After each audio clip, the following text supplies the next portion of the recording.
Hi, this is Mike Hendrickson from Velocity 2016 in Santa Clara. I'm here with Tom Lounibos. Tom, how you doing? Great.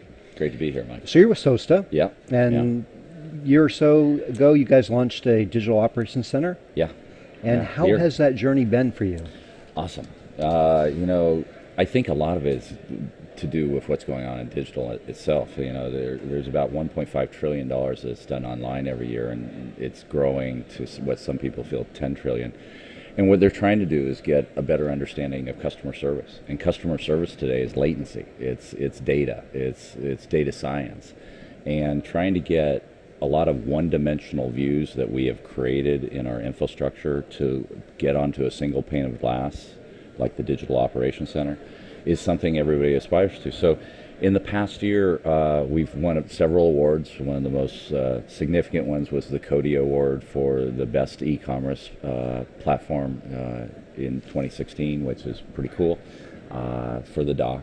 So you're like an enablement platform. We're an enablement platform. So our technologies do a couple different things. We capture all user experiences on both web and mobile applications. So we capture it on basis of latency and bounce rates and conversion rates and all kinds of elements. And then we also enable a lot of other measurement capabilities, whether it be App Dynamics or New Relic or Splunk or Omniture or now Adobe Analytics. And what we're trying to do is pull every one-dimensional view of the user experience onto a single pane of glass and begin to correlate to better understand user experience. So as an example, the best probably one is what's the value of time versus money, and so how much revenue do you lose if you have latency on the site? Right. So we're tweaking every millisecond on a site, so every millisecond matters to these digital guys. And does the user or the consumer, your partners, do they get to put their own metrics in there and look at what they want to measure as well? Yeah. I mean, everyone at this show, you've got such a great show of monitoring and measuring tools here, and each one of them do different things. Some of them measure back-end timings. Some of them measure like Akamai CDN timings, and others measure fintech kind of capabilities.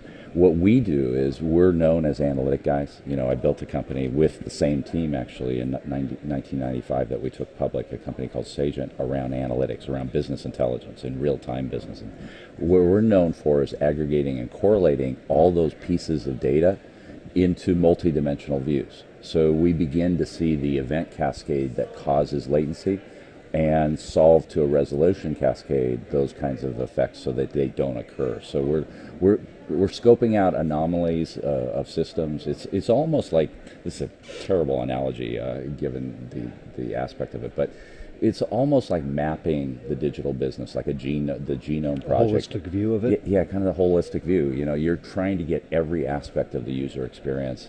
And when time is money, and one of our, Tammy Everett, who put on a great show here yesterday, she actually wrote a book, Time is Money. And time is money more today than it ever has been for tech, because we're going directly to the consumer for these kinds of things. So it's big business, and what we're helping companies do is take these silos like dev and ops and business and pull them together into a holistic view around user experience. And are there any industries that are more ripe? It seems like retail is a natural, but financial is another natural. Media and entertainment also. Retail is the obvious one because you're going directly to the consumer and there's revenue. So suddenly tech isn't about cost. It's about revenue and producing revenue and ensuring revenue. And so retail's very big. In banking, because they go directly to consumer with home banking and trading and those kinds of things, that's also a very big market. Media and entertainment is also huge. So, for the BBC and CNN, who are customers of ours, their big things are elections, like today's Brexit. In a few months, the presidential election. They're all trying to tune up and get ready for an explosion of social media onto their explosion of many kinds. Many. Well, let's not go there, but there is, obviously it's trying to predict the unpredictable or prepare for the unpredictable. That's probably the better way of looking at it. So, in financial ways of looking at it, you have black swan events. Those are unpredictable events, like the flash crash. But you can test and prepare for those events now better than you ever could be in the past, because technologies like we have, like Cloud Test, we have the largest test platform in the world. I can literally simulate Singles Day in China.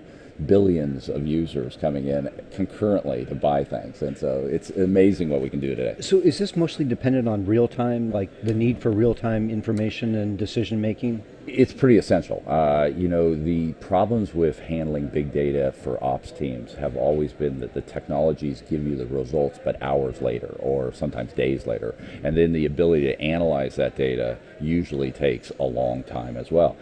Having real-time data all on the same time scale, having it aggregated and correlated, allows them to look at those. It's forensic science is what it really comes to, and real-time gives that forensic science the potential in the future to impact the customer experience while they're having it. That's not there yet, but that's what our goal is. Could this be used predictively, like to look at a DDoS attack that's starting to unfold and use like where it's going to be tomorrow? And absolutely. The products like mPulse, which is our real user monitoring tool, we literally spent all last Christmas season mapping user experiences for Cyber Monday for all the biggest retailers in the world. So the ability to now go into 2017 with an exact understanding, not just in volume, but how many were iOS, how many were Android, how many were Chrome, Safari, whatever it may be, where did they come from, what was the volume at what point in time. And so they have a 24-hour complete view of the map of everything that happened on Cyber Monday. So that becomes the foundation for next year. Now, let's double it, let's triple it, let's quadruple it. We're going to do more mobile conversions this year. So they're doing predictive analytics using both mPulse and Cloud Test. We were talking baseball before we got on, and in sports, in professional sports today, they use film, game film and practice film to figure out what's going to figure out, do I have a hole in my swing? Yeah. And then they go to the batting cages and simulate the exact pitches that they were having problems with. And so SOASTA has this very unique platform that offers kind of the film room and the batting cage, so people can go back and forth and really analyze and optimize their environments. So when they get to the game, they're in a better position. So it's all about practice. So if you fast forward and let's have this conversation next year, what's going to be different with SOASTA?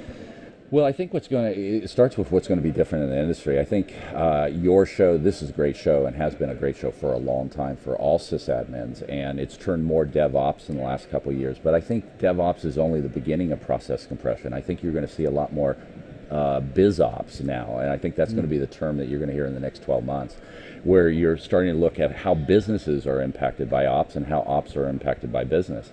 So you can't, we built companies that are silos of dev and test and ops and biz, and that compression is happening first with DevOps, but I think you're going to see a lot more BizOps, and so the Digital Operations Center is the way to pull together the BizOps kind of view of the business value, revenues, and latency, this operations side, into a common view.